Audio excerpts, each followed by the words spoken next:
At this time, I'll give you a little glimpse into my mother's work ethic.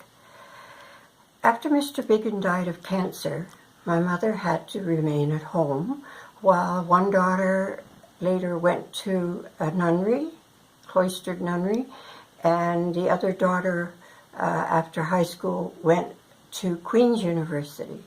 So my mother was alone with her, Mrs. Biggin, and together they put in a victory garden. They had a couple of people live in their home to get the extra money because I guess the lot was lost with bonds and everything, but they also had my aunt that was in the nunnery had a lot of money had been given out there, plus who knows with the Italian bonds and everything that was there. There was another woman who was with the Catholic Church, and they let her go because she was stealing the money. And unfortunately, she got a hold of my aunt that was a nun and really did quite a job. I know she stole my grandmother's beautiful bag of jewelry. And at 17, I saw her home, and they had no money, but she was living in a beautiful, gorgeous home full of glass and wooden, beautiful furniture on a hospital property. And she had a young woman, probably a nurse, coming in to keep her. She gave me $7 whole for me to go to Muskoka. Anyway, my mother also, this is where I think it'd be interesting. I didn't realize, but she did everything.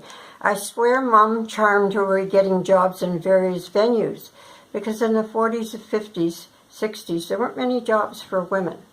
But I'm sure she was in her element working as one of the nurses caring for the elderly Mr. Moffat, who was paralyzed and required 24-hour care.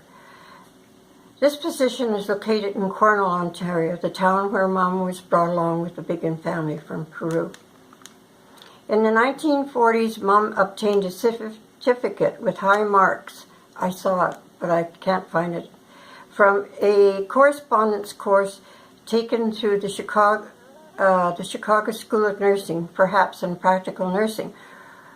Her huge nursing book is very interesting, is now treasured by me, and I can see it was well used.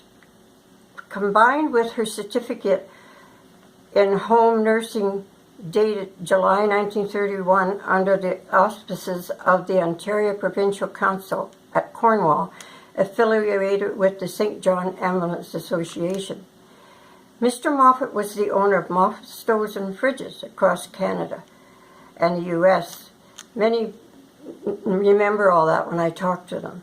Mom had to qualify to be hired as one of his nurses. Mom stayed in Mr. Moffat's residence while I lived with the Hawkshaws, who managed Mr. Moffat's Jersey dairy farm, which was quite a distance away. But Mom used to come and visit me, and I was accustomed to being separated from my mother on and off since about age 2.